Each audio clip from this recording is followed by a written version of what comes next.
नमस्कार दोस्तों, बहुत बहुत स्वागत करता हूं आप सभी का आपके अपने चैनल बीकॉम कॉर्नर के ऊपर। और आज से शुरू करने वाले हैं हम आपके सेमेस्टर 5 के one of the important subject management accounting को। देखिए, इससे पहले वाली वीडियो जहां पर हम लोगों ने 70 दिन का रोड मैप डिस्कशन किया था, वहां पे मैंने आपको बहुत डिटेल में जाकर के समझा दिया था जो ये आपका सब्जेक्ट है मैनेजमेंट अकाउंटिंग, वो स्पेसिफिकली दिल्ली यूनिवर्सिटी के अंदर आपको सेमेस्टर 5 के अंदर पढ़ाया जाता है। चाहे आप लोग बीकॉम प्रोग्राम के स्टूडेंट हो, चाहे आप लोग ऑनर्स के स्टूडेंट हो, चाहे आप अपना ग्रेजुएशन रेगुलर मोड से कर रहे हो, एसएल मोड से कर रहे हो या एनसी वेब से कर रहे हो, कैसे भी कर रहे हो, आप सभी के 5वें सेमेस्टर के अंदर मैनेजमेंट अकाउंटिंग आपको पढ़ाया जाएगा। और मैनेजमेंट अकाउंटिंग के एंटायर सिलेबस को टोटल 5 यूनिट के अंदर ब्रेक किया गया है, जिन 5 यूनिट को मिलाकर के आपके फाइनल एग्जामिनेशन के अंदर आपको 90 नंबर का पेपर देखने को मिलेगा। इस मुद्दे पर हम लोग डिटेल में चर्चा कर चुके हैं। मैंने आपको पहले ही बता दिया था इस कड़ी में जो ये 5 यूनिट है, अकॉर्डिंग टू मी हम 6 चैप्टर पढ़ेंगे। उन 6 चैप्टर के अंदर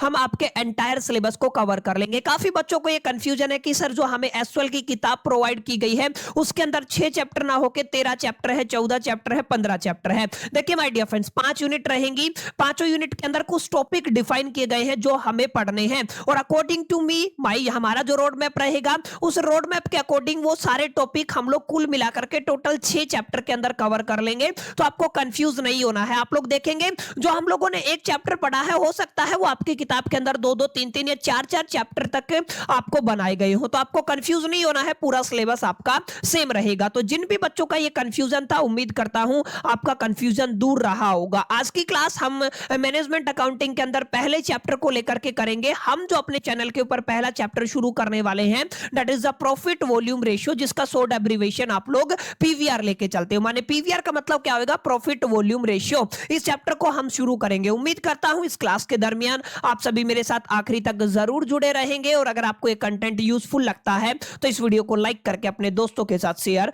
जरूर करेंगे। बहरहाल विदाउट वेस्टिंग टाइम चलिए शुरू करते हैं। माय डियर फ्रेंड्स, इस चैप्टर की अगर मैं बात करूं तो कुछ बातें हैं जिनका ख्याल आपको बुनियादी तौर पे रखना है। अगर आप लोग मैनेजमेंट अकाउंटिंग को पढ़ना चाहते हैं ना, तो अभी आपको लगेगा मैनेजमेंट अकाउंटिंग अपने आप में, जैसे पहला चैप्टर आप लोग पढ़ने वाले हैं प्रॉफिट वॉल्यूम रेशियो, आपको ऐसा लगेगा ये वाला जो चैप्टर है हम लोगों ने सेमेस्टर 3 के फाइनेंशियल मैनेजमेंट सब्जेक्ट के अंदर पढ़ा था। फाइनेंशियल मैनेजमेंट सब्जेक्ट के अंदर आपको एक चैप्टर पढ़ाया गया था, दैट इज द लीवरेज। वहां पे आप लोगों ने क्या पढ़ा था? आप लोगों ने इनकम स्टेटमेंट पढ़ा था, आप लोगों ने सेल्स पढ़ा था, आप लोगों ने वेरिएबल कॉस्ट पढ़ा था, आप लोगों ने फिक्स्ड कॉस्ट पढ़ा था, आप लोगों ने प्रॉफिट पढ़ा था, आप लोगों ने कंट्रीब्यूशन पढ़ा था, आप लोगों ने अलग अलग तरीके के लीवरेज पढ़े थे। तो माय डियर फ्रेंड्स, कुछ हद तक ये सेम टर्म हम लोग यहां पे भी इस्तेमाल करेंगे। तो आपको लगेगा कि ये चीजें तो हम लोग पढ़ के आ चुके हैं, लेकिन मैं आपको यहां पे एक छोटा सा डिस्क्लेमर दे देता हूं। आप लोग ये मान के चले वो एक यहां पे माने नंबर 1 वाला पायदान था, इससे 2 या 3 पायदान ऊपर का लेवल है मैनेजमेंट अकाउंटिंग का। क्योंकि management accounting top level management करता है, तो वहां पर जाकर के चीजें काफी कॉम्प्लिकेटेड होती है। तो जब आपको लगे कि ये थोड़ा थोड़ा हमने पढ़ा हुआ है, हमें इसको स्किप करना चाहिए, वहीं आपको रुक जाना है और समझना है कि कितना गहराई में जाकर के ये सब्जेक्ट रहने वाला है और काफी डिटेल में जाकर के काफी क्रिटिकल थिंकिंग के साथ आप लोग इन तमाम कॉन्सेप्ट को समझ पाएंगे। तो उम्मीद करता हूं ये जितनी भी बातें थी इस चैप्टर को शुरू करने से पहले आपको चाहिए वो आपके जहन में, दिमाग में आ गई होंगी। अब कुछ इंपॉर्टेंट बातें हैं जिनका ख्याल आपको करना है। कुछ बच्चे जो इस सब्जेक्ट की किताब लेना चाहते हैं, मैं आपको एक नाम सजेस्ट कर देता हूं, आप डेफिनेटली ये वाली किताब खरीद सकते हैं। ये आपका किताब का टाइटल रहेगा, इस किताब का टाइटल है एमएन अरोरा। ये आपको थोड़ा ध्यान में देना, ठीक है? क्या है आपका एमएन अरोरा? एमएन अरोरा की एक किताब है जो हिमालय पब्लिकेशन की तरफ से आती है। आप डेफिनेटली किताब खरीदना चाहते हैं तो डेफिनेटली इस किताब को परचेज कर सकते हैं। अब ध्यान दीजिएगा, हमें सबसे पहला टॉपिक क्या पढ़ना है? प्रॉफिट वॉल्यूम रेशियो पढ़ना है। शॉर्ट एब्रिविएशन इसका क्या रहेगा? पीवी रेशियो रहेगा। देखिए माय डियर फ्रेंड, जब भी आप लोग प्रॉफिट वॉल्यूम रेशियो की बात करते हैं तो आपको नाम से भी आइडिया लग रहा है प्रॉफिट का वॉल्यूम के साथ रिलेशन निकालना है, लेकिन यहाँ पे प्रॉफिट का वॉल्यूम के साथ रिलेशन नहीं होता है। असल में आप लोग देखेंगे कंट्रीब्यूशन का सेल्स के साथ रिलेशन होता है। सबसे पहले डेफिनेशन की बात करें तो आपका सीआईएमए की फुल फॉर्म क्या होती है? Chartered institute of management accountant London. इसको आपको थोड़ा ध्यान में देना है। किसकी बात हुई है यहाँ पे? सीआईएमए की बात हुई है, chartered institute of management accountant London. ये क्या कहता है? अगर आपको पीवी की डेफिनेशन पढ़नी है, प्रॉफिट वॉल्यूम रेशियो की डेफिनेशन पढ़नी है, तो ध्यान दीजिएगा, प्रॉफिट वॉल्यूम रेशियो अपने आप में एक रिलेशनशिप बताता है। किसको लेकर के? कंट्रीब्यूशन को लेकर के और सेल्स को लेकर के। और यूजुअली आपको ये किस में गिवन होता है? परसेंट परसेंटेज में गिवन होता है। माने ये क्या कहती है सीआईएमए की डेफिनेशन? सीआईएमए की डेफिनेशन कहती है कि सर जब आप लोग प्रॉफिट वॉल्यूम रेशियो की बात करेंगे ना, तब आप कहेंगे, जब भी आप लोग प्रॉफिट वॉल्यूम रेशियो की बात करेंगे तो सबसे पहले आपको कंट्रीब्यूशन लेके चलना है। ठीक है, आपको क्या लेके चलना है? कंट्रीब्यूशन लेके चलना है। उसको आपको सेल्स से डिवाइड कर देना है और मल्टीप्लाई आपको इसको 100 से कर देना है परसेंटेज निकालने के लिए। तो ये जो आपका सारा लफड़ा बनता है ना, ये आपकी किसकी डेफिनेशन बनती है माय डियर फ्रेंड्स? ये आपके प्रॉफिट वॉल्यूम रेशियो की डेफिनेशन बनती है। जो डेफिनेशन किसने दी थी? आप लोग ये मान के चलिए ये डेफिनेशन गिवन है according to the CIMA, chartered institute of management accountant London. Clear? तो यहां से आपको सिंपल सा लॉजिक समझ में आ गया होगा कि सर जब भी हम लोग प्रॉफिट और वॉल्यूम की बात करेंगे तो हमें कंट्रीब्यूशन का रिलेशन निकालना है, किसके साथ? सेल्स के साथ। और ये जो रिलेशन रहेगा ये किस में गिवन होगा? परसेंटेज में गिवन होगा। तो इसको क्या बोलेंगे हम लोग? प्रॉफिट वॉल्यूम रेशियो बोलेंगे, जो आगे अभी मैं आपको समझाने वाला हूं। अब काफी बच्चों को कंफ्यूजन होगा कि सर हमें याद नहीं है, हमने पहले सेमेस्टर में पढ़ा था, तो हमारा ये कंट्रीब्यूशन क्या होता है, सेल्स क्या होता है, और काफी इंपॉर्टेंट टर्म हम लोग यहां पे पढ़ेंगे। वेरिएबल कॉस्ट क्या होता है, फिक्स्ड कॉस्ट क्या होता है, टोटल कॉस्ट क्या होता है, मार्जिनल कॉस्ट क्या होता है, फिर आप लोग यहां पे प्रॉफिट कैसे निकालते हैं। ये कुछ ऐसी बुनियादी टर्म है जो आपको समझनी पड़ेंगी, अंडरस्टैंड करनी पड़ेंगी, जिनके बिना आप लोग यहां पे कोई भी कैलकुलेशन नहीं कर पाएंगे।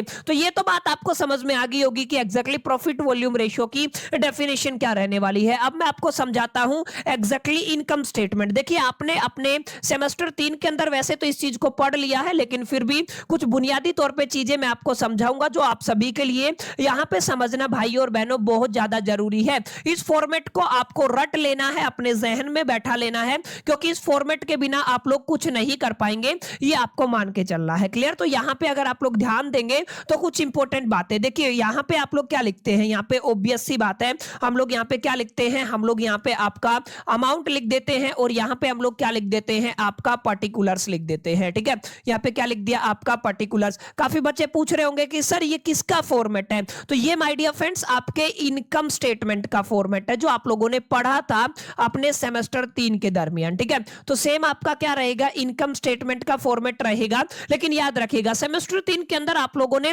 लास्ट तक गए थे, यानी कि earning before the interest and tax, फिर आप लोग अर्निंग आफ्टर द टैक्स, ये तमाम चीजें, अर्निंग जो आप लोग निकालते हैं पर शेयर आपने निकाला था, तमाम चीजें निकाली थी। यहां पे आपको इतना कुछ यूज करने की जरूरत नहीं है। यहां पे बुनियादी तौर पे हमें 2-3 चीजें निकालनी है। सबसे पहले आपको क्या गिवन रहेगा? यहां पे आपको सेल्स गिवन होगा। सेल्स का अमाउंट यहां पे आप लोग लिख दीजिएगा। आपको इसके अंदर से लेस करना है माय डियर फ्रेंड्स। क्या करना है?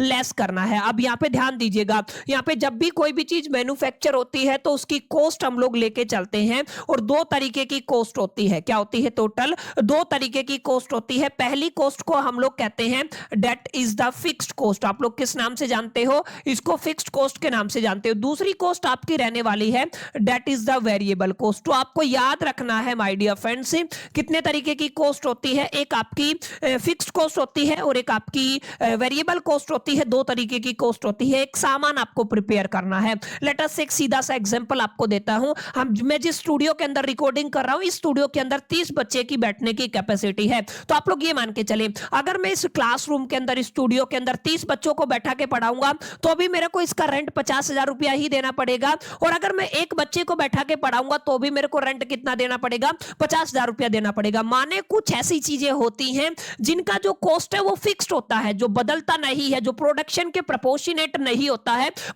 जो आपका प्रोडक्शन उसके ऊपर डिपेंड नहीं करता है। इस तरीके की कॉस्ट को हम लोग क्या कहते हैं? इस तरीके की कॉस्ट को हम लोग फिक्स्ड कॉस्ट के नाम से जानते हैं। और कुछ ऐसी कॉस्ट है जो वेरी करती है। वेरी का मतलब यानी कि हमारे प्रोडक्शन के ऊपर डिपेंड करती है। जैसे अगर आप लोग सिंपल सा एग्जांपल लें, मेरे को 10 समोसे बनाने हैं तो उसी हिसाब से मेरे को वहां पे रॉ मटेरियल चाहिएगा। वहां पे मैदा भी उसी हिसाब से चाहिएगा, आलू भी उसी हिसाब से चाहिएगा, तेल भी उसी हिसाब से चाहिएगा, गैस का कंजम्पशन भी उसी हिसाब से चाहिएगा। लेकिन इन 10 समोसे की जो क्वांटिटी है, इसका जो प्रोडक्शन, उसको बढ़ा करके अगर मैं 1000 कर दूं तो क्या सेम मटेरियल से काम चल जाएगा? नहीं चलेगा। आप लोगों को पता है वहां पे हमें जो आपका रॉ मटेरियल है उसको बढ़ाना पड़ेगा। माने ये जो रॉ मटेरियल वाला जो कॉस्ट है ना, ये प्रोपोर्शनेट है किसके? प्रोडक्शन के। तो आपको याद रखना है 2 तरीके की कॉस्ट बच्चा हम लोग यहां पे पढ़ते हैं। पहली कॉस्ट को हम लोग क्या कहते हैं? फिक्स्ड कॉस्ट कहते हैं। दूसरी कॉस्ट क्या रहेगी? वेरिएबल कॉस्ट रहेगी। फिक्स्ड कॉस्ट आपकी हमेशा फिक्स रहती है, इसके अंदर तब्दीली नहीं होती है, ये प्रोडक्शन के ऊपर डिपेंडेंट नहीं होती है। और वेरिएबल कॉस्ट क्या होता है, वेरिएबल कॉस्ट प्रोडक्शन के ऊपर डिपेंड करती है। शॉर्ट एब्रीविएशन हम लोग फिक्स्ड कॉस्ट के लिए एफसी लिखने वाले हैं, आपको याद रखना है। क्या लिखेंगे हम लोग, एफसी लिखेंगे। और आपका वेरिएबल कॉस्ट के लिए हम लोग क्या लिखने वाले हैं, वीसी लिखने वाले हैं। तो वीसी का मतलब वेरिएबल कॉस्ट रहेगा, एफसी का मतलब क्या रहेगा, आपका फिक्स्ड कॉस्ट रहेगा। ये जो कॉस्ट है ना, इसको हम लोग टोटल कॉस्ट के नाम से भी जानते हैं। यानी कि आप लोग क्या कह सकते हैं, अगर आपसे पूछा जाए what is the total cost, तो हम लोग कहेंगे हम सबसे पहले वेरिएबल कॉस्ट लेके चलेंगे प्लस में फिक्स्ड कॉस्ट लेके चलेंगे। दोनों को अगर एड ऑन कर देते हैं तो ये क्या बन जाएगा बच्चा, ये आपका स्पेसिफिकली आपका क्या बन जाएगा, ये आपका टोटल कॉस्ट बन जाएगा। उम्मीद करता हूं यहां तक चीजें आपको समझ में आई होंगी। क्लियर है, यहां तक बातें अगर आपको समझ में आई हैं तो कमेंट बॉक्स में आपको लिखना है यस। ठीक है, तो टोटल कॉस्ट का मतलब वेरिएबल कॉस्ट प्लस में फिक्स्ड कॉस्ट। अब यहां पे एक बात और आप लोग नोट करके ध्यान दीजिएगा। क्या नोट करना है बच्चों, कि यहां पे एक कई बार क्या होता है, एक अलग तरीके की कॉस्ट दे देता है, that is the marginal cost. क्या कहते हो आप लोग इसको हम लोग कहते हैं मार्जिनल कॉस्ट। काफी बच्चे कंफ्यूज होते हैं कि सर हमने तो दो ही तरीके की कॉस्ट पढ़ी है, फिक्स्ड कॉस्ट और वेरिएबल कॉस्ट। तो आपको कंफ्यूज नहीं होना है। जो आपको ये मार्जिनल कॉस्ट है, ये किसका नाम है, ये सेम नाम आपका किसका रहेगा, फिक्स्ड कॉस्ट का रहेगा। यानी कि कंफ्यूज करने के लिए आपको गिवन है। फिक्स्ड कॉस्ट का दूसरा नाम क्या होता है, आपका मार्जिनल कॉस्ट होता है। इसको भी आपको अपने जहन में, अपने ख्याल में बैठा के चलना है। ठीक है, तो इतनी बात आपको समझ में आ गई होगी। उम्मीद करता हूं कितने तरीके की कॉस्ट रहती है, उनका क्या मीनिंग होता है, ये आपको समझ में आ गया होगा। अब यहां पे ध्यान दीजिए, यहां पे फोकस कीजिए। सेल्स के अंदर से सबसे पहला जो फैक्टर माइनस होगा, वो क्या माइनस होगा माय डियर फ्रेंड्स, वो आपका वेरिएबल कॉस्ट माइनस होगा। माने जब भी आप लोग सेल की बात करेंगे और इसके अंदर से क्या माइनस कर देते हैं, वेरिएबल कॉस्ट को माइनस कर देते हैं, जिसको आप लोग वीसी कहते हैं। माइनस का मतलब आपका छोटा ब्रैकेट आ जाएगा और हम इसके अंदर से इस वैल्यू को निकाल देते हैं, तो हमारे पास एक आपका अमाउंट बचेगा। ये जो अमाउंट आपको निकल के आया है ना माय डियर फ्रेंड्स, इसको यहाँ पे किस नाम से जाना जाता है, इसको आपका कंट्रीब्यूशन के नाम से जाना जाता है। किस नाम से जाना जाता है, कंट्रीब्यूशन। तो आपको याद रखना है ये क्या बन गया है आपका, ये कंट्रीब्यूशन बन गया है। ये अमाउंट क्या है आपका, कंट्रीब्यूशन है। ठीक है, तो ये क्या आ गया आपका, कंट्रीब्यूशन आ गया है। अब इस कंट्रीब्यूशन के अंदर से भी हमें कुछ माइनस करना पड़ेगा। लेकिन अगर आप लोग यहाँ पे ध्यान देंगे तो यहाँ से कुछ चीजें आप लोग इवेलुएट कर पाएंगे। क्या इवेलुएट कर पाएंगे, ध्यान से समझिएगा इस चीज को। यहाँ पे क्या लिखा आप लोगों ने, सेल के अंदर से माइनस किया है। यानी कि आप लोग ये कह सकते हैं आपके पास सेल्स था, आपने सेल्स के अंदर से वेरिएबल कॉस्ट को माइनस किया, तो आपको क्या मिल गया, कंट्रीब्यूशन मिल गया। क्लियर, ये वाला फॉर्मूला आपको समझ में आया कि नहीं आया। आपने सेल्स के अंदर से क्या माइनस किया है, आपने सेल्स के अंदर से कौन आपका वेरिएबल कॉस्ट माइनस किया है, तो आपको क्या मिल गया, कंट्रीब्यूशन मिल गया। तो ये पहला फॉर्मूला है आपका कंट्रीब्यूशन निकालने का। अब आपको फोकस क्या करना है, आप यहाँ पे थोड़ा बहुत फेर बदल कर सकते हैं। यहां से आप लोग सेल्स का फॉर्मूला निकाल सकते हैं। सेल्स का फॉर्मूला अगर आप लोग यहां से निकालेंगे तो वीसी माइनस है, उधर जाएगा तो आपका क्या हो जाएगा, प्लस हो जाएगा। माने आप लोग ये कह सकते हैं सेल्स का मतलब क्या है, सेल्स का मतलब कंट्रीब्यूशन प्लस में वेरिएबल कॉस्ट हो सकता है। क्लियर, एक ये फॉर्मूला आपका यहां पे बन सकता है, जिसको आपको अपने जहन में रखना। फॉर्मूला आपका एक ही है, अगर आपने एक फॉर्मूला भी याद कर लिया ना तो डेफिनेट सी बात है इन सभी को रीअरेंज कर पाएंगे। सिमिलर मैनर में अगर आप लोग वेरिएबल कॉस्ट की वैल्यू निकालना चाहते हैं, ध्यान दीजिएगा यहां पे, अगर आप लोग वेरिएबल कॉस्ट की वैल्यू निकालना चाहते हैं, वीसी उधर जाके प्लस हो जाएगा, कंट्रीब्यूशन इधर आके माइनस हो जाएगा। माने अगर आप लोग यहां पे सिंपल बात कहें कि सर हमें वेरिएबल कॉस्ट का एक सिंपल फॉर्मूला चाहिए, तो हम लोग क्या कह सकते हैं, हम लोग कह सकते हैं हम सेल्स के अंदर से किसको माइनस कर दे, कंट्रीब्यूशन को माइनस कर दे। क्लियर, तो अगर आप लोग ऐसा कर पाए तो ऑब्वियस सी बात आपको क्या मिल जाएगा, वेरिएबल कॉस्ट मिल जाएगा। क्लियर, तो यहां पे हमने देखा तीन फॉर्मूले हमारे तैयार हो गए हैं। किसका किसका फॉर्मूला तैयार हुआ है, सबसे पहले sales minus variable cost is equal to the contribution, rearrange कर दीजिए, sales is equal to the contribution plus में वेरिएबल कॉस्ट, और आप लोग क्या कह सकते हैं, वेरिएबल कॉस्ट बराबर है सेल्स माइनस में कंट्रीब्यूशन। अब आपको कंफ्यूजन होगा कि सर इतना लफड़ा क्यों करना है, एक फॉर्मूला हम लोग याद रखें बच्चों। देखिए कई बार वेरिएबल कॉस्ट आपको सेल्स और कंट्रीब्यूशन के बिहाफ पे पूछेगा, कई बार आपको सेल्स कंट्रीब्यूशन वेरिएबल कॉस्ट के बिहाफ पे पूछेगा, तो डिपेंडिंग अपॉन द सिचुएशन, हालात के ऊपर डिपेंड करेगा और उसी हिसाब से हम लोग चीजों को एक तरीके से इंप्लीमेंट करेंगे। तो यहां तक का जो आपका कंट्रीब्यूशन वाला मामला है आपको समझ में आ गया होगा। और एक इंपॉर्टेंट बात आपको याद रखनी है, कंट्रीब्यूशन के अंदर से अगर आप लोग किसको माइनस कर देते हैं, अगर आप लोग अपनी फिक्स्ड कॉस्ट को माइनस कर देते हैं, जिसको आप लोग क्या कहते हैं, एफसी कहते हैं। फिक्स्ड कॉस्ट का मतलब क्या होता है, एफसी होता है। अगर मैं यहां से इस फिक्स्ड फिक्स्ड कॉस्ट को माइनस कर देता हूं तो हमारे पास एक अमाउंट बचेगा, जो आपका कोई भी अमाउंट आ गया, लेट अस से ये वो अमाउंट है, ठीक है। तो यहाँ पे हमारे पास क्या बच गया, हमारे पास ये बच गया है आपका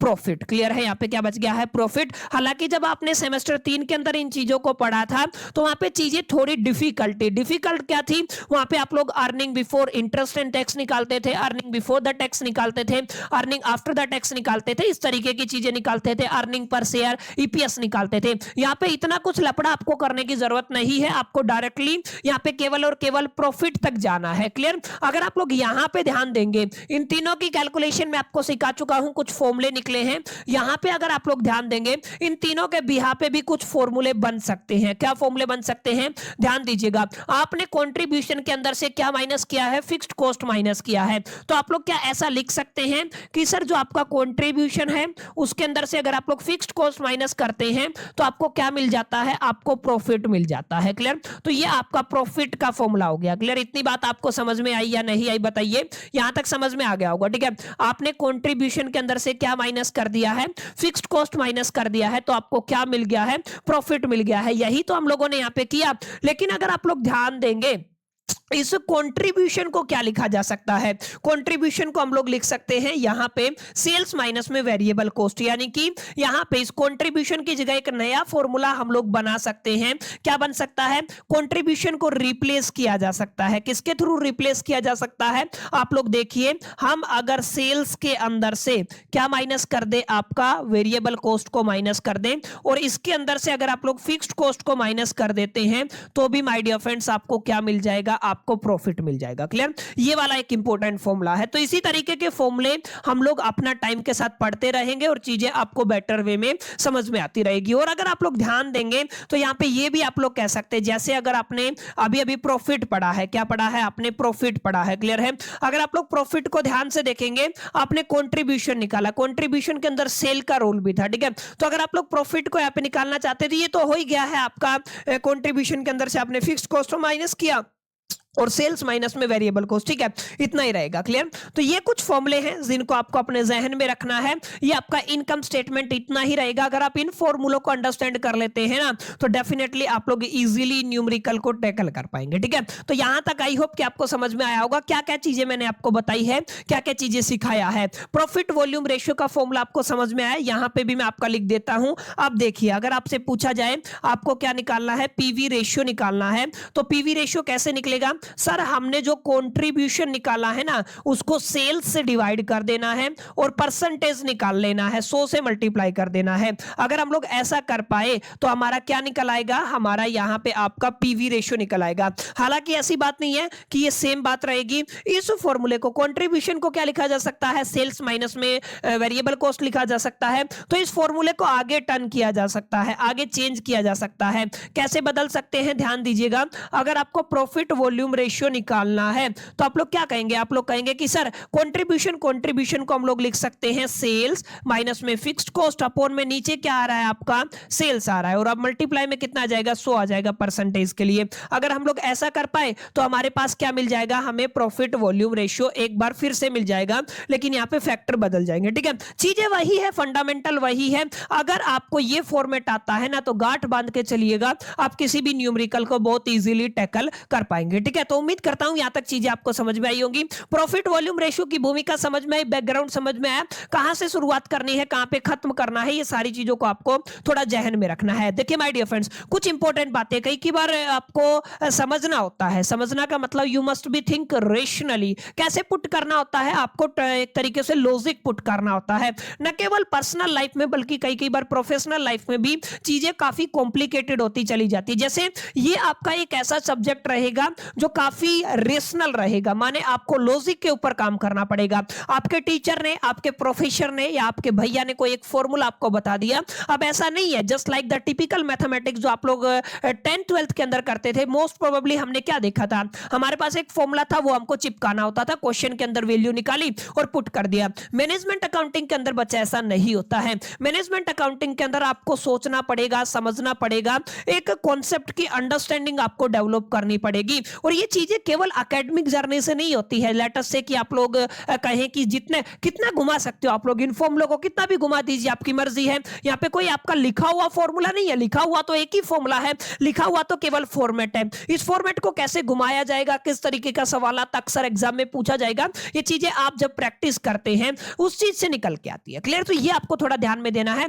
और मैं आपसे एक छोटी सी रिक्वेस्ट करूंगा, अभी आपका 5वां सेमेस्टर चल रहा है, तो 5वें सेमेस्टर के अंदर आपके पास 2 प्रैक्टिकल सब्जेक्ट है। पहला प्रैक्टिकल सब्जेक्ट आपका इनकम टैक्स है, जिसको मैं ऑलरेडी पढ़ा रहा हूं, और मैनेजमेंट अकाउंटिंग आपका आज से शुरू हो गया है। इसके बाद केवल और केवल माय डियर फ्रेंड्स आपका एक सेमेस्टर बचता है, जिसके अंदर आपको बिल्कुल भी रिस्क नहीं लेना है। ये 2 सेमेस्टर आने वाले आपके भविष्य को डिसाइड करेंगे, आपके फ्यूचर को डिसाइड करेंगे, ये बताएंगे कि आपकी जो जीवन की गाड़ी है वो किस डायरेक्शन में जाएगी। तो आप लोग मेक श्योर करके थोड़ा सा मेहनत कर लीजिए। 2 साल आप लोगों ने आराम से एस किया है, 1 साल अगर आप लोग मेहनत कर लेंगे, फिर इसके बाद चाहे कुछ बच्चे मास्टर्स के लिए चले जाएंगे, आप एमकॉम के लिए चले जाएंगे, एमबीए के लिए चले जाएंगे, काफी अच्छे बच्चे होंगे जो कॉम्पिटेटिव एग्जामिनेशन के अंदर चले जाएंगे, काफी ऐसे बच्चे होंगे जो पर्सनल प्रोफेशनल लाइफ के चक्कर में फंस करके रह जाएंगे। ऐसे में आपके पास एक प्रॉपर रेशनलिटी का होना बड़ा जरूरी है। और मैं आप सभी से जो रिक्वेस्ट कर रहा हूं वो ये है कि इन एकेडमिक किताबों के साथ साथ अभी आपको अगर आने वाले भविष्य के अंदर, फ्यूचर के अंदर आपको डील करना है,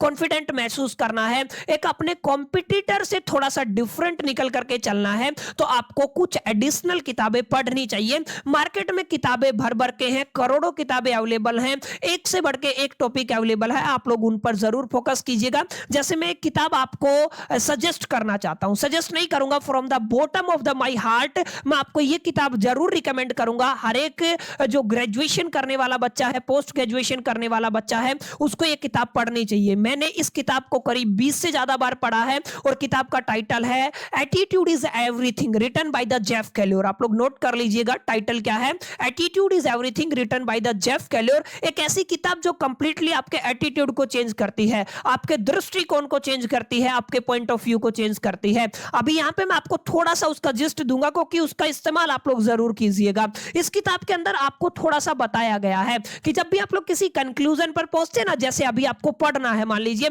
अभी काफी बच्चे क्या कर रहे होंगे, यार मैनेजमेंट अकाउंटिंग है, इनकम टैक्स है, वन शॉट देख लेंगे, पढ़ लेंगे, प्रैक्टिस का टाइम कब मिलेगा। माने यहां पे आप लोग प्रायोरिटी किसको दे रहे हैं, आप लोग प्रायोरिटी इमोशन को दे रहे हैं, रादर देन रैशनैलिटी, तर्क को नहीं दे रहे हैं। आप लोग लॉजिक के हिसाब से नहीं चल रहे हैं, आप लोग इमोशन के हिसाब से चल रहे हैं। और ये किताब आपको बताती है ऑलवेज थिंक रेशनली, आपको किस तरीके से सोचना है, आपको रेशनली सोचना है। यानी कि अगर मैं जिस्ट की बात करूं तो इस किताब के अंदर अकॉर्डिंग टू मी, जो मैंने एक्सपीरियंस किया, 4 पॉइंट निकल के आते हैं। पहला पॉइंट कहता है यू मस्ट थिंक रेशनली, आपको कैसे सोचना पड़ेगा, रेशनली सोचना पड़ेगा, तर्क संगत सोचना पड़ेगा। दूसरा कहता है स्पीक मीनिंगफुली, एंड तीसरा जो पॉइंट रहेगा वो रहेगा एक्ट पर्पसफुली। और तीनों को कंपाइलेशन के बाद चौथा पॉइंट सबसे ज्यादा इंपॉर्टेंट है, you must deal with the situation effectively. हर व्यक्ति सिचुएशन के साथ, हालात के साथ डील करता है, लेकिन आपको सीखना है ये कलाकारी कि किस तरीके से उस सिचुएशन के साथ इफेक्टिवली डील किया जाए। ये 4 चीजों का कल्मिनेशन इस किताब के अंदर डाला गया है। हालांकि जब एक रीडर एक किताब को पढ़ता है तो उसके अपने व्यक्तिगत अनुभव होते हैं, वो अपने हिसाब से किताब को फील, एक्सपीरियंस और महसूस करता है। तो मैं आप सभी को रिकमेंड करूंगा, क्योंकि अगर आप लोग 4th इंडस्ट्रियल रेवोल्यूशन के अंदर है, 21st सेंचुरी चल रहा है, अगर आप लोग एक दूसरे बंदे से कॉम्पिटिट करना चाहते हैं तो डेफिनेटली आपको थोड़ा डिफरेंट होना पड़ेगा, डिफरेंट स्किल को एक्वायर करना पड़ेगा। आपको नॉलेज चाहिए, एटीट्यूड चाहिए, स्किल चाहिए, कंटिन्यूटी चाहिए, तमाम चीजें ऐसी हैं जो आपको एक डिफरेंट पर्सनैलिटी बनाती हैं। और ये सारी चीजें अगर आप लोग करते हैं, एक पर्टिकुलर कॉन्सेप्ट के ऊपर गहराई में जाकर के अंडरस्टैंडिंग करते हैं, तो माय डियर फ्रेंड्स इस तरीके के लॉजिक आप लोग बहुत आसानी से, रेशनली आप लोग आसानी से पुट कर पाएंगे। ये जो एकेडमिक जर्नी है आपको आसान लगेगी। तो मैं आप सभी से रिक्वेस्ट करूंगा, अगर आप सभी के पास वक्त है तो डेफिनेटली इस किताब को कभी मौका मिले तो जरूर पढ़िएगा, और फिर बताइएगा एग्जैक्टली किस तरीके का एक्सपीरियंस इस किताब को पढ़ने के बाद आपका रहा। बहरहाल चलिए आगे चलते हैं और थोड़ा सा पढ़ने की कोशिश करते हैं। यहां तक उम्मीद करता हूं आपको समझ में आया होगा। यहां तक आपको क्लियर हुआ, ये आपके इनकम स्टेटमेंट का फॉर्मेट है जो आपके मैनेजमेंट अकाउंटिंग के अंदर यूज होने वाला है। अब फटाफट से हम लोग कंक्लूड कर लेते हैं। सबसे पहले हम लोगों ने कंट्रीब्यूशन का फॉर्मूला पढ़ा। कंट्रीब्यूशन का फॉर्मूला क्या बन के आया माय डियर फ्रेंड्स, अगर आप लोग सेल्स के अंदर से वेरिएबल कॉस्ट को माइनस कर देते हैं तो आपको क्या मिल जाता है, आपको कंट्रीब्यूशन मिल जाता है। यहां पर हम लोगों ने यहां पे रीअरेंज किया है इस फॉर्मूले को ही। सबसे पहले हम लोगों ने यहां पे सेल्स निकालना सीख लिया। सेल्स इसका मतलब क्या है, अगर आप लोग कंट्रीब्यूशन के अंदर वेरिएबल कॉस्ट को प्लस कर देते हैं, माइनस इधर आएगा तो प्लस, तो आपको क्या मिल जाएगा, सेल्स मिल जाएगा। एक दूसरा फॉर्मूला हम लोगों ने यहाँ पे वेरिएबल कॉस्ट का निकाला था। वेरिएबल कॉस्ट अगर आप लोग निकालना चाहते हैं तो आप लोग क्या कह देंगे, अगर आप लोग सेल्स के अंदर से किसको माइनस कर देते हैं, कंट्रीब्यूशन को माइनस कर देते हैं। तो ये दोनों फॉर्मूले यहां से निकले हैं। आई होप कितनी बातें आपको समझ में आई होगी। अब यहाँ पे एक और फॉर्मूला हमने क्या पढ़ा कि अगर आप लोग कंट्रीब्यूशन के अंदर से फिक्स्ड कॉस्ट को माइनस कर देते हैं, माने हमने पढ़ा है कंट्रीब्यूशन के अंदर से अगर आप लोग फिक्स्ड कॉस्ट को माइनस करते हैं तो आपको क्या मिल जाता है, आपको प्रॉफिट मिल जाता है। ठीक है, एक बुनियादी फॉर्मूला ये है जो आपको समझना है। क्लियर, एक मिनट, यहाँ पे आपको एक फॉर्मूला ये है जो आपको जरूर जरूर क्या करना है, अंडरस्टैंड करना है। इसको भी रीअरेंज करके हम लोग दो तीन चीजें निकाल सकते हैं। सबसे पहले हम लोग यहाँ पे क्या निकाल सकते हैं, यहां से अगर आप लोग देखेंगे तो यहां से आप लोग क्या कह सकते हैं, आप लोग कह सकते हैं कि सर यहां से हम लोग कंट्रीब्यूशन का एक और फॉर्मूला निकाल सकते हैं, दैट इज द प्रॉफिट। और प्रॉफिट के अंदर हम क्या कर सकते हैं, फिक्स्ड कॉस्ट को माइनस कर सकते हैं। ठीक है, माइनस इधर आएगा तो प्लस आ जाएगा। एक फॉर्मूला और है, अगर आप लोग फिक्स्ड कॉस्ट को इधर ले आए, प्रॉफिट को इधर ले आए, तो आप लोग क्या कह सकते हैं, सर फिक्स्ड कॉस्ट का फॉर्मूला क्या बन सकता है, ये बन सकता है कंट्रीब्यूशन के अंदर से अगर आप लोग किसको माइनस कर देते हैं, प्रॉफिट को माइनस कर देते हैं। तो इस तरीके के फॉर्मूले आपके सवाल के अंदर इंप्लीमेंट होंगे। तो डेफिनेटली ये सारी चीजें आपको समझनी है। ये वाला स्टार फॉर्मेट है, ये आपको समझ में आना चाहिए। इसके अलावा मैंने आपको क्या समझाया, अगर आप लोग प्रॉफिट वॉल्यूम रेशियो को निकालना चाहते हैं तो याद रखिएगा पहला फॉर्मूला क्या आएगा, आपको कंट्रीब्यूशन को डिवाइड कर देना है सेल से, परसेंटेज के लिए 100 से मल्टीप्लाई कर देना है।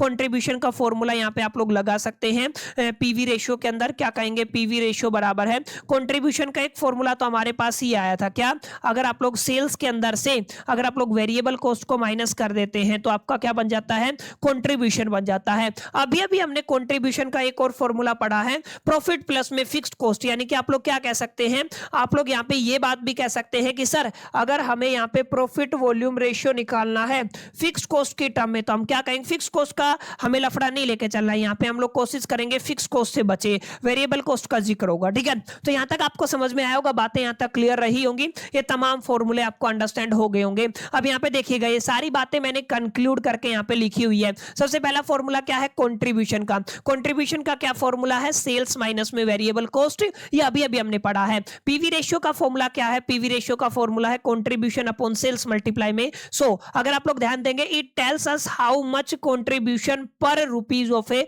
सेल इज अवेलेबल, माने आपका 1 रुपीज सेल के ऊपर कितना कंट्रीब्यूशन अवेलेबल है, ये कौन बताता है, ये हमें आपका पीवी रेशियो बताता है। ठीक है, तो बहुत बेसिक सी बात है, आपको समझ में आई होगी। और अगर आप ध्यान दीजिएगा, ये काफी इंपॉर्टेंट पॉइंट है, अगर आपका पीवी रेशियो हाई रहता है तो बेटर प्रॉफिटेबिलिटी रहेगी, माने प्रॉफिट के साथ डायरेक्टली रिलेशन होता है।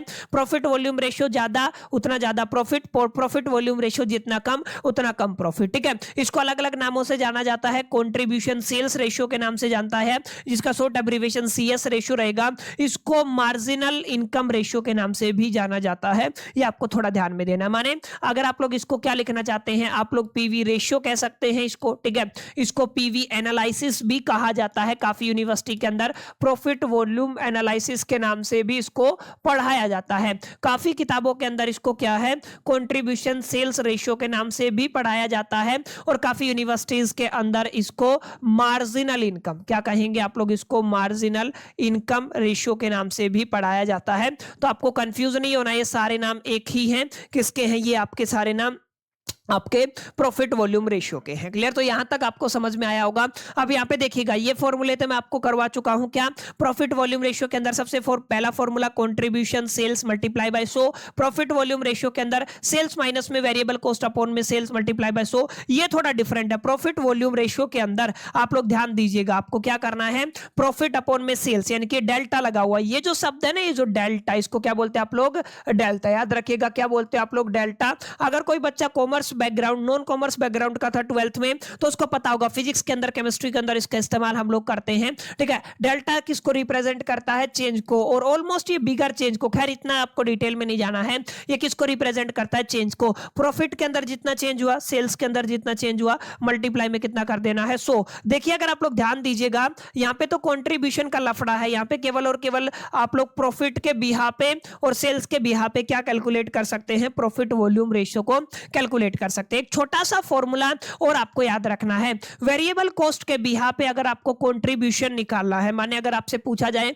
आपको क्या निकालना है, आपको निकालना है पीवी रेशियो, क्या निकालना है, पीवी रेशियो, और आपको क्या जाए वेरिएबल कॉस्ट, क्या गिवन हो आपको वेरिएबल कॉस्ट, ये जरूर याद रखिएगा। अगर आप लोग पीवी रेशियो निकालना चाहते हैं किसके बिहा पे, ओनली वेरिएबल कॉस्ट का रेशियो दिया हुआ है तो 100 में से माइनस कर देना है, माने आपका जो वेरिएबल कॉस्ट का जो परसेंटेज दिया हुआ, रेशियो नहीं सॉरी क्या दिया हुआ है, परसेंटेज दिया हुआ, तो उस बिहा पे भी आप लोग क्या कर पाएंगे, आप लोग यहां पे बेसिकली प्रॉफिट वॉल्यूम रेशियो को कैलकुलेट कर पाएंगे। 4 फॉर्मूले हैं जिनके बिहा पे आप लोग इजीली इन तरीके की न्यूमेरिकल को सोल्व कर पाएंगे जो एग्जामिनेशन में पूछी जाती है। जैसे बहुत छोटी सी न्यूमेरिकल है, इलस्ट्रेशन 5.1 है आपकी एमएन अरोरा वाली किताब के अंदर। देखिए क्या दिया हुआ है, आपको पूछा गया है आपको कंट्रीब्यूशन कैलकुलेट करना है किसके ऊपर, आपको देखिए आपको फिक्स्ड कॉस्ट कितना दिया हुआ है, आपका 8000 दिया हुआ है। तो हम लोग क्या करेंगे, यहाँ पे फिक्स्ड कॉस्ट लिख लेते हैं फटाफट से। हम लोग क्या कहेंगे, सर हमें फिक्स्ड कॉस्ट गिवन है, तो हमने लिख लिया आपका फिक्स्ड कॉस्ट कितना गिवन है, आपको बराबर है 8000 गिवन है। ओके, आपका 8000 फिक्स्ड कॉस्ट गिवन है।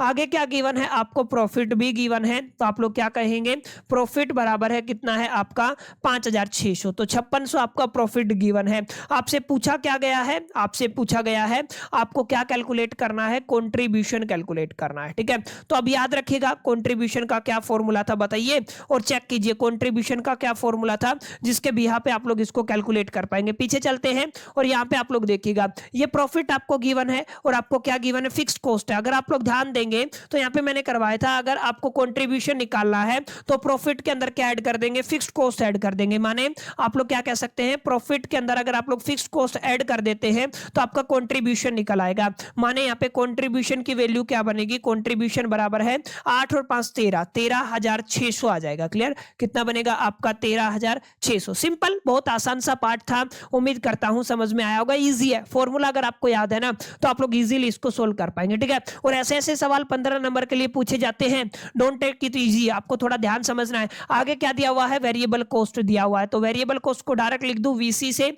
वीसी कितना गिवन है आपको, 7000 रुपया गिवन है। ठीक है, तो आपको 7000 वेरिएबल कॉस्ट गिवन है। सेल्स कितने गिवन है, 11000 है, तो आपको क्या गिवन है, आपको सेल्स गिवन है कितनी है, आपकी 11000 है। फॉर्मूला क्या निकालना है, आपको कंट्रीब्यूशन निकालना है। क्या फॉर्मूला होता है सेल्स और आपके वेरिएबल कॉस्ट का, तो हमने पढ़ा था, अगर आप लोग पहला ही फॉर्मूला सेल्स के अंदर से वेरिएबल कॉस्ट को माइनस कर देते हैं तो आपको कंट्रीब्यूशन मिल जाएगा।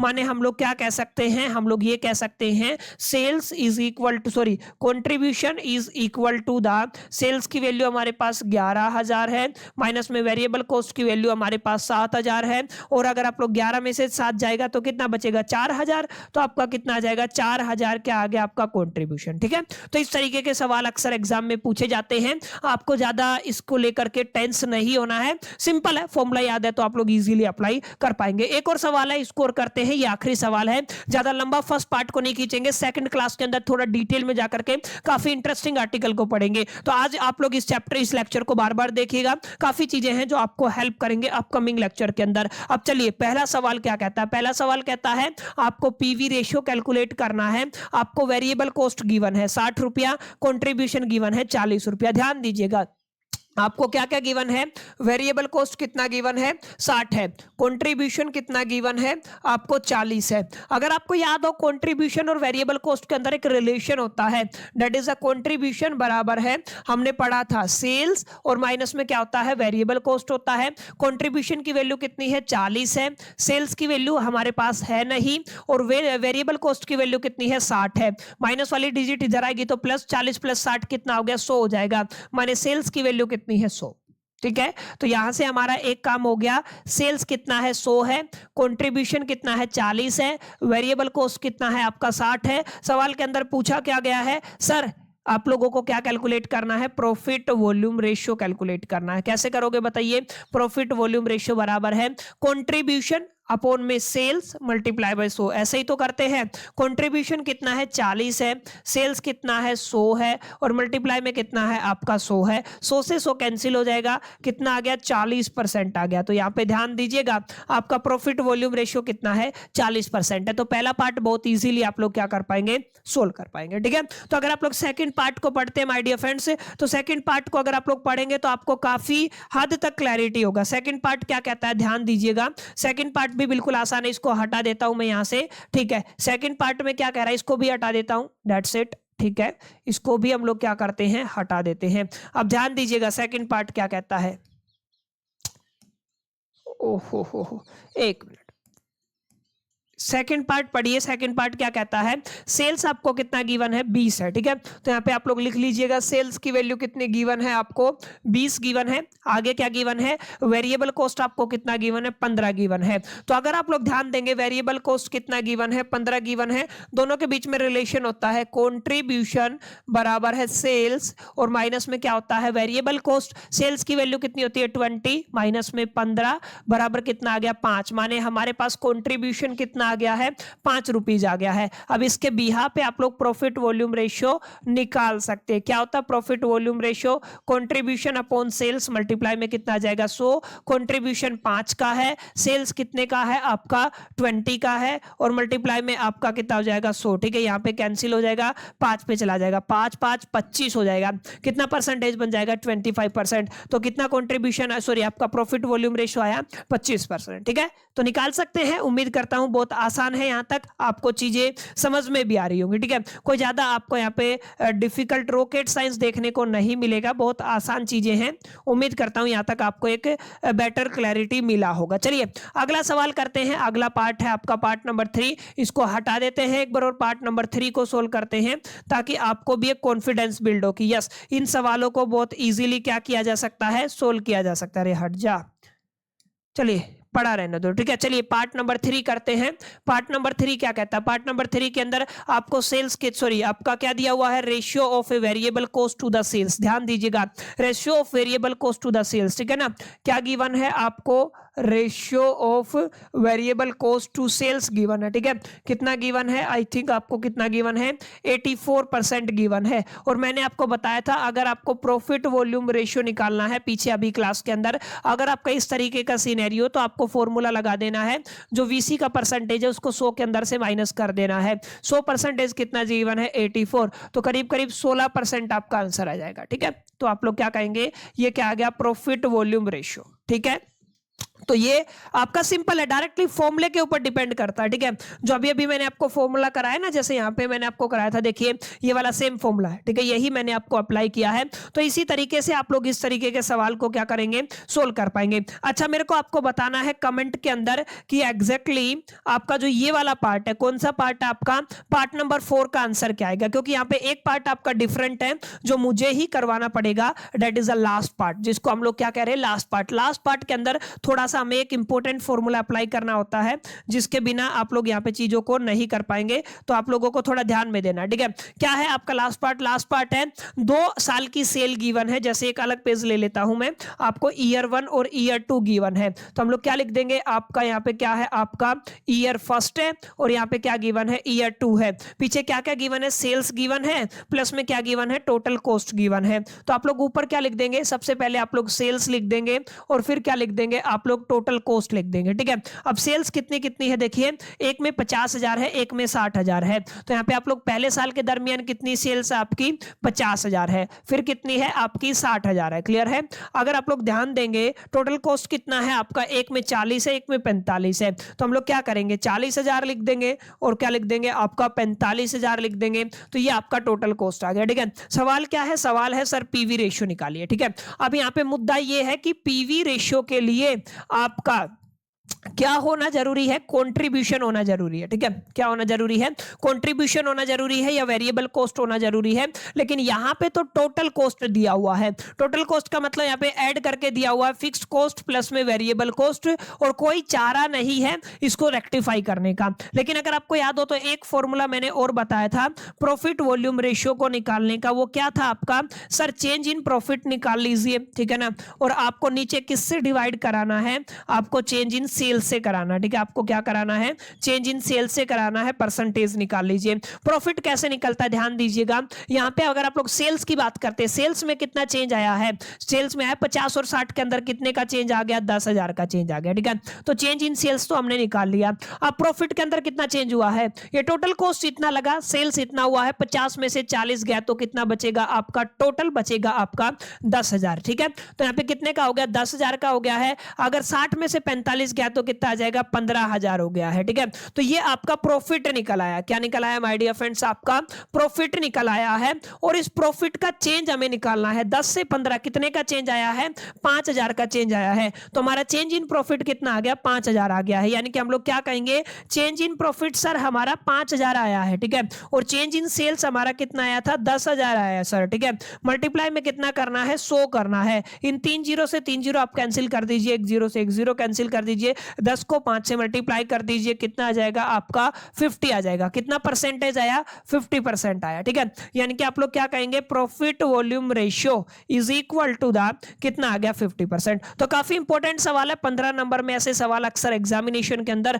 पूछ लिए जाते हैं। Take it serious, understand it well, बहुत आसान सी चीज है, ठीक है, तो इस तरीके के सवाल अक्सर एग्जाम में आते हैं, मैंने आपको समझा दिए हैं। इसका जो ये वाला पार्ट है, पार्ट नंबर 4, इसका आपको आंसर मेरे को कहां पे बताना है, कमेंट बॉक्स में बताना है, ठीक है, कि एग्जैक्टली कितना आएगा, ठीक है, तो ये इस तरीके के सवालात आपको देखने को मिलेंगे। उम्मीद करता हूं आपको एक क्लैरिटी मिला होगा, चीजें समझ में आई होंगी।